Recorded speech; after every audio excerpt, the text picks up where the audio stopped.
இன்றே டவுன்லோட் செய்து உங்கள் ஃபேவரட் ஷோக்களை என்ஜாய் பண்ணுங்க. ஃபங்க்ஷன் போகாம இங்க என்ன பண்ணிட்டு இருக்க? அதான் உங்களுக்கு தெரியுமே அர்ஜுன், சுத்தியும் ஆளுங்க இருந்தா எனக்கு கொஞ்சம் சங்கடமா இருக்கும். அதனாலதான் நான் கொஞ்சம் தள்ளி வந்துட்டேன்.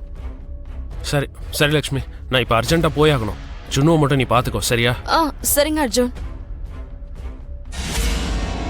லக்ஷ்மி, உன்னை பத்தி ஒருத்தர் விசாரிச்சுட்டு இருந்தாரு.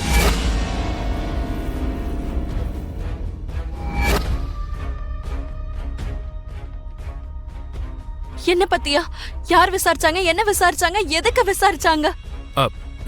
லக்ஷ்மி, ஒரு நிமிஷம் இரு. நீ எதுக்காக இவ்ளோ டென்ஷன் ஆற?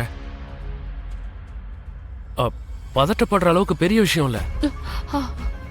ஆமா, யார் விசாரிச்சாங்கன்னு சொல்லுங்க. எனக்கு தெரிஞ்ச டீ எஸ்டேட்ல ஒர்க் பண்ற பாஸ்கர்னு ஒருத்தர்.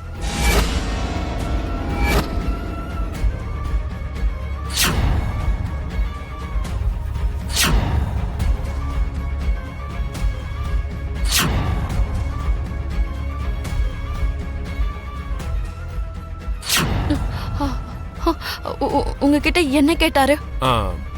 அப்ப நீ குழந்தையோட என் டீ எஸ்டேட்டுக்கு வர்றத அவரு பாத்திருக்காரு. அதுக்கப்புறம் உன்னை தேடி அவர் என்கொயரியும் பண்ணிருக்காராம். இப்ப கூட அவர் இந்த ஊர்ல தான் இருக்காராம். மித்ராவோட ஆபீஸ்ல தான் ஒர்க் பண்றாரு. இந்த ஃபங்க்ஷனுக்கு கூட வந்திருக்காரு. 5 வருஷத்துக்கு முன்னாடி உன்னை என் கூட பார்த்ததுனால உன்னை பத்தி என்கிட்ட ஏதாவது தெரியுமான்னு கேட்டாரு. நீங்க என்ன சொன்னீங்க? உன்னோட கடந்த காலத்தை பத்தியும் உன்னோட வாழ்க்கையை பத்தியும் யாருக்கும் தெரியக்கூடாதுன்னு நீ எவ்வளவு எச்சரிக்கையா இருக்கன்னு தான் எனக்கு தெரியுமே. உன்னோட அனுமதி இல்லாம உன்னை பத்தி இன்னொருத்தர்கிட்ட சொல்றது சரியா இருக்காதுன்னு தோணுச்சு. சோ அதான் உன்னை பத்தி எதுவுமே சொல்லல.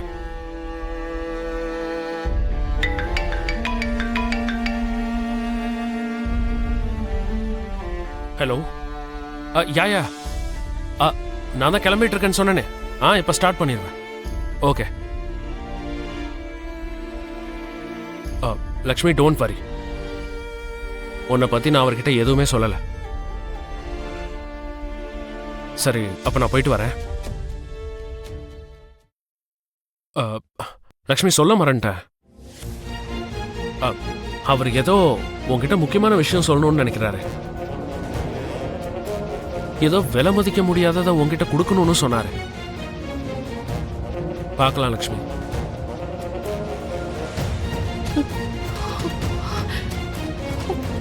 அப்ப பாஸ்கர் அண்ணாவும் இந்த ஊர்ல தான் இருக்காரு போல இருக்கு. நான் இன்னும் கொஞ்சம் கவனமா இருக்கணும். ஆனா அவரு ஏதோ ஒரு விஷயத்தை என்கிட்ட சொல்லணும்னு பாத்துக்கிட்டு இருக்காரு. அது எவ்வளவு முக்கியமான விஷயமா இருந்தாலும் சரி, மறுபடியும் என்னோட கடந்த காலத்தை பத்தியோ அதுக்கு சம்பந்தப்பட்டவங்களோட விஷயத்திலேயோ நான் போகவே கூடாது.